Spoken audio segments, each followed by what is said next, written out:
Now, the protests include activists hitting the streets in the U.S. from Los Angeles, where you saw, to New York, to the nation's capital here in Washington. Brian Becker joins us now. He's from the Answer Coalition, and he's one of the protest organizers. Now, Brian, you know, organizers such as yourself, you are holding protests in L.A., in Washington, D.C., New York, and other cities. I'm curious what you're actually calling for from the Obama administration in response to the flotilla. Well, the United States gives $15 million each and every day to the State of Israel. They've just signed a 10-year-long, $30 billion military contract with Israel. We believe that's because the Pentagon and the Washington administration, as it was with previous administrations, sees Israel as an extension of American power in this very strategic region of the Middle East. We're calling for a complete end to all U.S.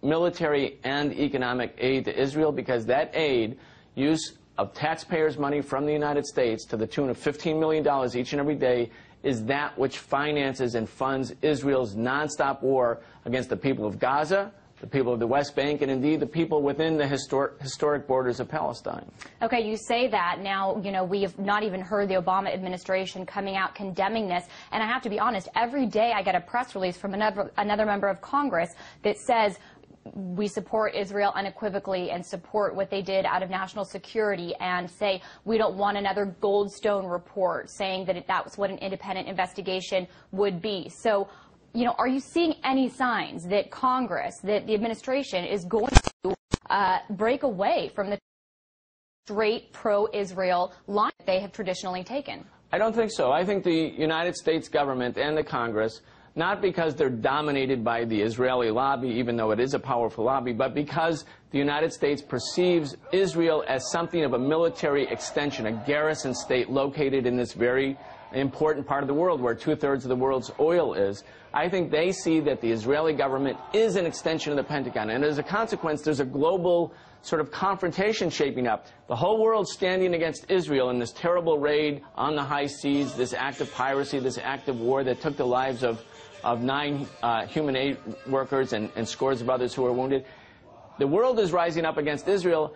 The people of the United States are turning against Israel and the American policy of endlessly funding Israel, and yet the U.S. government stays steadfastly with the government of Israel. So Israel is becoming isolated, and I think the Obama administration and the American government will also be isolated on the international arena as a consequence of this policy. Okay, fair enough on the international arena, perhaps, but you mentioned the pro-Israel lobby. You mentioned the unyielding support for Israel, and that Americans now are taking to the streets in opposition of Israel. Is this effective? Is this kind of activism effective anymore if, even as you say, this isn't going to change the tune of government? Is there something that needs to be done that, you know, vies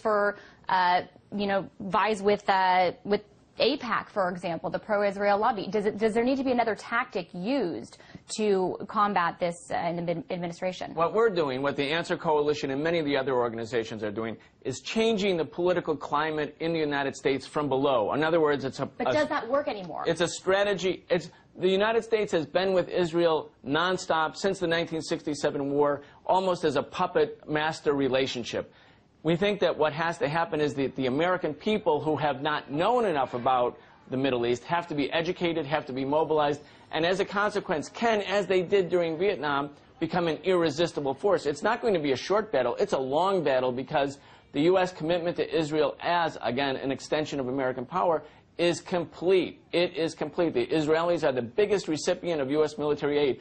Some of these congressmen, politicians are anti-Semites, and yet they'll still, as a point of view of grand power, big power politics, see Israel as something of an attack dog for the United States in this region. But the American people have to become the players, the actors, the political movers and shakers for a change. But without some kind of counter to AIPAC, is it possible to really make any kind of policy change? Well, as Martin Luther King said, as the people who have made change throughout the United States have said throughout history, the power is in the people, but the power of the people has to be mobilized. They have to be educated and mobilized and brought into politics. That's what we're doing right now. But when has that worked recently? I mean, the civil rights, that was years, decades ago. What about now? Have you seen any examples of this working? Oh, yes, on all social policies, on the policies of women's rights, gay rights in the United States. The U.S. government can't escalate the war in Iraq. It has to pull out of Iraq, even though it's never succeeded in pacifying and make Iraq a puppet government. That's because the American people won't allow the government to go but so far. What we're now saying, and you see this with the divestment and sanctions movement, is, like happened with South Africa, for instance, in the 1980s, that a global international grassroots movement for sanctions against Israel and its patrons in Washington can change the political climate and make it impossible to maintain the current status quo. All right, well, we'll have to see how this all plays out and if the activism we see on the ground does translate to some kind of difference in awareness. And Mr. Becker, we appreciate you coming in. Thank you.